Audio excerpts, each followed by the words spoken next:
For millennia, cancer has been a shadow lurking in the story of humanity, a seemingly unconquerable foe.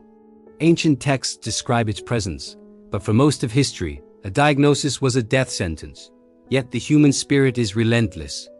This is the story of our long, arduous, and ultimately hopeful fight against cancer. A journey from crude, desperate measures to the precision of modern medicine.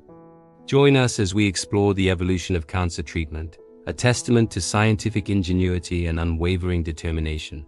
Our story begins in the early 20th century, a time of great scientific upheaval. Before this, surgery for cancer was a brutal, often futile affair. But with the advent of anesthesia and antiseptic techniques pioneered by figures like Joseph Lister, surgery became a viable first line of defense. Surgeons like William Halsted developed radical procedures, such as the radical mastectomy, aiming to remove every trace of the tumor. These were aggressive, life-altering operations, but for the first time, they offered a genuine chance of a cure for localized cancers. Almost simultaneously, another powerful weapon emerged from the invisible world of physics. In 1895, Wilhelm Röntgen discovered X-rays, and just a few years later, Marie and Pierre Curie isolated radium. Scientists quickly realized that this new, mysterious radiation could destroy living tissue. By the early 1900s, doctors were cautiously aiming radiation beams at tumors. This was the birth of radiotherapy. Early machines were crude and the understanding of dosage was limited, often causing severe burns. But the principle was revolutionary, a non-invasive way to attack cancer cells.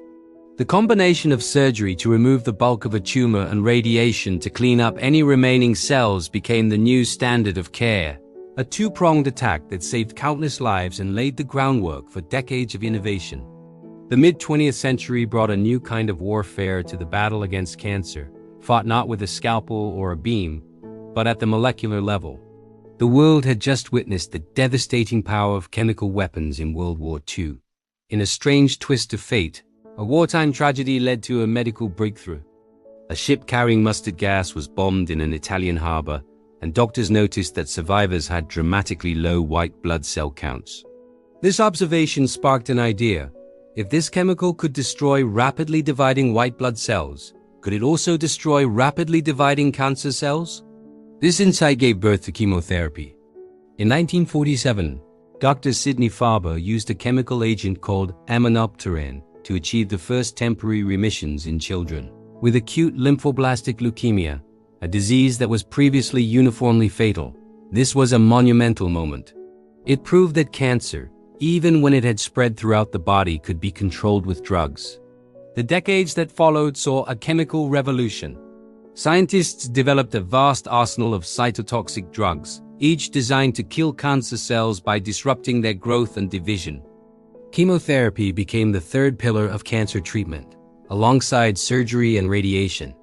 It was a blunt instrument, often causing significant side effects by harming healthy, rapidly dividing cells as well.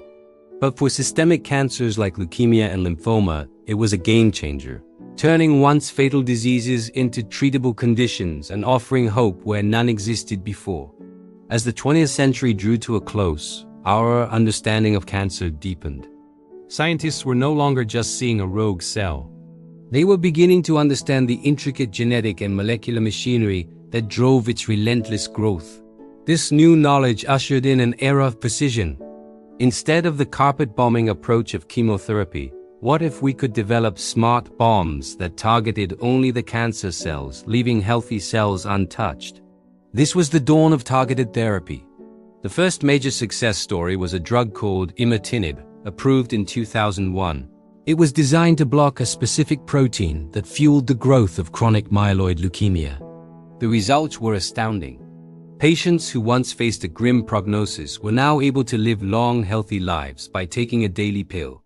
This success ignited a race to identify other driver mutations in different cancers and develop drugs to target them.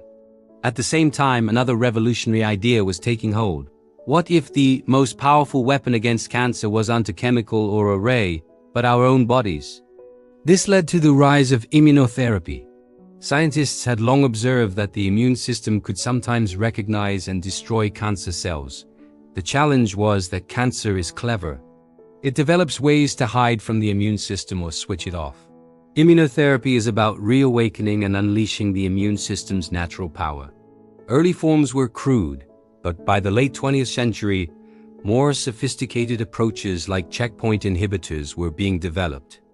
These drugs essentially take the brakes off the immune system, allowing it to see and attack cancer.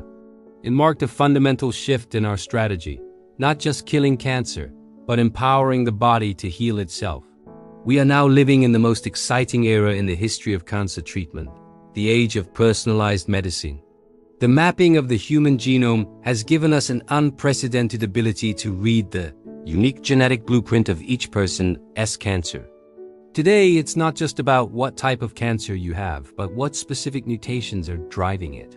This allows doctors to match patients with the most effective targeted therapies, moving away from a one-size-fits-all approach. Immunotherapy has also evolved dramatically. We now have CAR T-cell therapy, a truly futuristic treatment where a patient's own immune cells are removed, genetically engineered in a lab to become supercharged cancer hunters and then infused back into their body. This living drug has produced incredible results in some blood cancers that were previously untreatable. Furthermore, we are developing cancer vaccines, not to prevent cancer in the traditional sense, but to train the immune system to recognize and attack existing tumors. We're also combining these advanced therapies, targeted drugs with immunotherapy, chemotherapy with CAR T cells, creating powerful synergies. And with technologies like liquid biopsies, which can detect cancer DNA in a simple blood test, we are getting closer to diagnosing cancer earlier and monitoring treatment more effectively than ever before. This is not science fiction. This is the reality of cancer care in the 21st century.